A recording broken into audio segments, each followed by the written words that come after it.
6 warga Aceh Tenggara meninggal dunia akibat dibunuh oleh paman korban. Pihak kepolisian masih terus melakukan pencarian terhadap pelaku yang melarikan diri. 6 warga di desa Uning Segugur, Kecamatan Babur Rahmah, Aceh Tenggara dibunuh secara brutal oleh seorang pria berinisial P, 25 tahun, yang merupakan paman dari korban dan diduga mengalami gangguan jiwa. 5 diantaranya meninggal dunia di tempat, sementara 1 korban lainnya meninggal dunia di rumah sakit usai sempat mendapatkan perawatan. Bupati Aceh Tenggara Salim Fakhri menghimbau warga untuk tetap tenang namun tetap meningkatkan kewaspadaan selama pelaku belum tertangkap.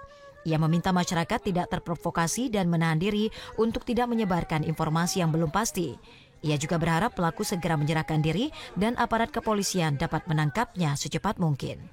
Sekitar jam 1:30 tadi masyarakat kita di Desa Uning Segugur terjadi pembunuhan. Tadi dilaporkan camat, maka kami langsung ke TKP bersama Dandim, Pak Waka, Pak Ketua DPR, dan teman-teman sekalian. Seperti kita lihat di lapangan pada saat ini, pelaku pembunuhannya belum tertangkap. Yang ada korban 6 orang, cuman sementara sudah 4 orang yang meninggal dunia. 2 kritis sudah dibawa ke rumah sakit. Bupati, ini kan pelakunya belum ditemukan. Ini apa kan masih resah nih warga ini. Betul. Gimana instruksi Pak Bupati pada warga? Saya sudah berkomunikasi di sini, ada Pak Dandim, Pak Waka juga ikut di sini, dan seluruh aparat ini mendukung.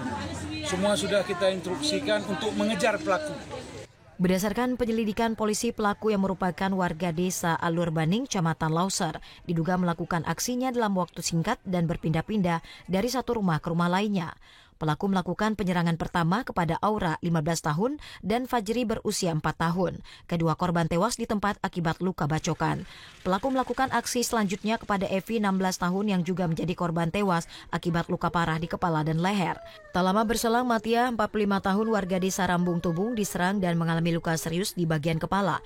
Ia kini dirawat intensif di RSUD Sahudin, Kuta Cade. Sementara korban terakhir, yakni Nayan, 50 tahun, dan Hidayat, 27 tahun, yang ditemukan dalam kondisi kritis di rumah mereka di Desa Uning Segugur. Keduanya meninggal dunia setelah sempat mendapatkan penanganan medis. Upaya pencarian pelaku terus dilakukan hingga saat ini. Pihak kepolisian belum dapat memastikan motif dari pembunuhan ini. Polisi juga meminta warga sekitar untuk segera melapor apabila melihat keberadaan pelaku atau mengetahui informasi yang dapat membantu proses pencarian pelaku. Dari Aceh Tenggara, Abdul Aziz, TVRI Aceh melaporkan.